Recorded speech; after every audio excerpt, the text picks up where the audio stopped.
तो चलिए दोस्तों, एक बेहतरीन क्वेश्चन है आपका। क्या सुधा अपनी आय का 80% खर्च करती है? जब उसकी आय 30% बढ़ जाती है तो वह अपना 25% अपना खर्च 25% बढ़ा देती है। उसकी बचत में क्या होगा? 50% की वृद्धि होगा, 30% कमी होगा, 5% कमी होगा, या 5% की वृद्धि होगा। तो चलिए इस सवाल को हम आपको बेहतरीन तरीका से समझाने का प्रयास करते हैं।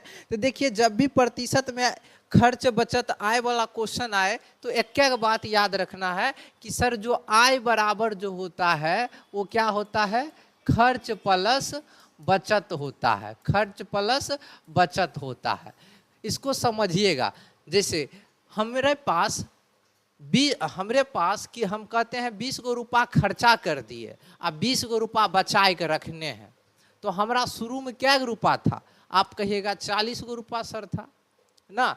तो यानी टोटल रुपया यानी कुल आय मेरा 40 था। यानी जत्ते खर्चा कर दिए और जत्ते हम बचा के रखने हैं वो दोनों को जोड़ दिए तो पूरा रुपया हमारा पता चल गया। यानी आय हमारा कहते था 40 ना, खर्चा किए 20 गो और बचा के रखे हैं 20 गो, तो 20-20 जोड़ दिए तो 40 गो। यानी आय बराबर आपका खर्च प्लस बचत। देखिए, आय को हम लोग क्या कहते हैं अंग्रेजी में? आय के कहते हैं इनकम, और खर्च कहते हैं एक्सपेंडिचर, और बचत के कहते हैं सेविंग। तो आप याद रखिएगा, इनकम बराबर जो होगा एक्सपेंडिचर प्लस सेविंग होगा। अब इस प्रश्न को कैसे बनाएंगे आसान तरीका से, उसको समझिएगा। सबसे पहले ऐसा सवाल आए तो आंख मूंद के एक इधर लिखिएगा इनकम, इधर लिखिएगा एक्सपेंडिचर, इधर लिखिएगा सेविंग। आय खर्च बचत एना लिख दीजिएगा, ठीक है। अब प्रश्न को पढ़ेंगे बारी बारी से, वैसे वैसे लिखे चलेंगे। कहता है सुधा अपनी आय का 80% खर्च करती है। अब सुधा अपनी आय का 80% खर्च कर देती है। हमारा पते नहीं सुधा के कते आय है, तो हम मान लेंगे सुधा के जो है ना 100 आय है, यानी 100 रुपया ओकरा पास सुधिया के थी, ठीक है। में से 80% खर्च कर दी। 100 था, में 80% खर्च कर दिया, यानी कि उड़ाई दी। तो 80% उड़ाई दी, 80% 100 में 80% उड़ाई दी, तो 100 का 80% उड़ाई दी, तो 80% उड़ाई दी तो ओकरा कते रुपया बचा? तो कही ओकरा पास यानी 80% उड़ाई दी, यानी 80% उड़ाई दी तो 80% लिख देना। 100 का 80% 80 होगा, 80% उड़ाई दी तो बचा कते?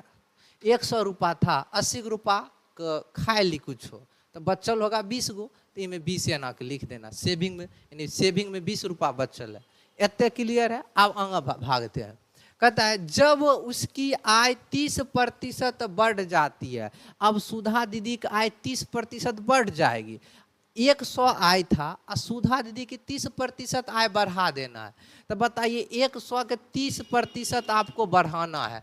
अब जब ये 30% भगाना है और इसका आंसर निकालना है तो 30% वृद्धि मतलब 130 कर देना, 100 में जोड़ देना है।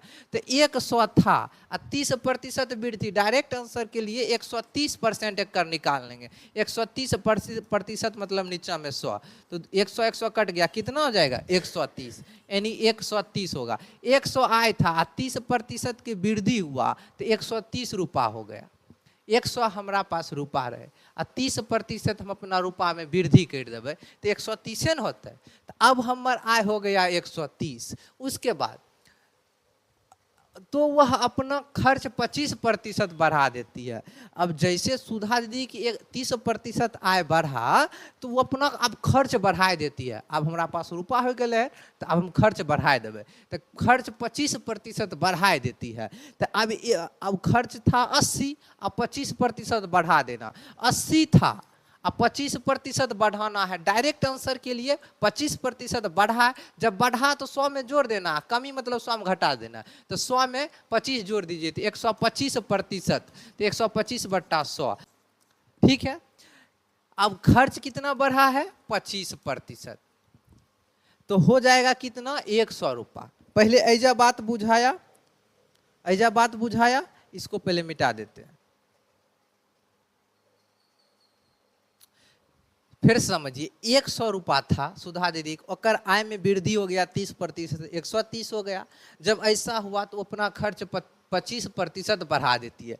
खर्च था 80 रुपया, 25% बढ़ा देंगे तो 80 का 25% बढ़ा देंगे तो डायरेक्ट आंसर के लिए 125% बढ़ा देंगे तो हो जाएगा 100 रुपया। नहीं समझ में आया?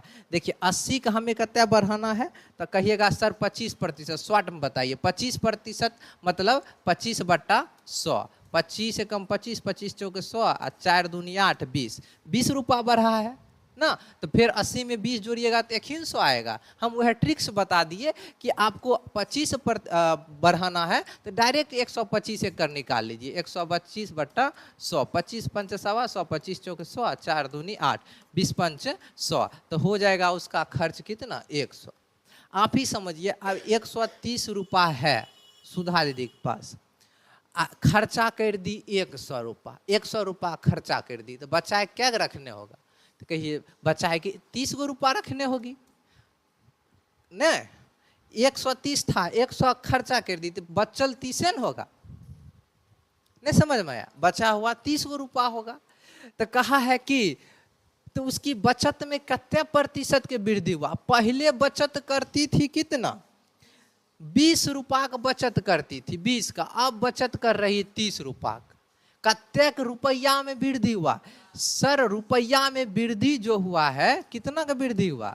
10 रुपया का वृद्धि। कहे रुपया में वृद्धि नहीं बतबो, प्रतिशत में वृद्धि बताना है। तो प्रतिशत वृद्धि निकालेंगे तो जितना वृद्धि हुआ है ओकरा ऊपर में कत्ते पर वृद्धि हुआ है? 20 पर, 20 पर तो 20 के देंगे नीचे, प्रतिशत के लिए 100, 20 पंचे 100, 10 पचे 50, 50% की हुआ वृद्धि हुआ। तो यही आपका आंसर हो जाएगा ऑप्शन नंबर ए। समझ में आया है तो अगला क्वेश्चन आप लोग बना के दिखाइए, कमेंट करके बताइएगा 79 नंबर का। इस प्रश्न का जवाब दीजिएगा, नहीं समझ में आएगा तो फिर अगला वीडियो में आपको बताएंगे। ठीक है, तो अच्छा लगा है तो लाइक कीजिए।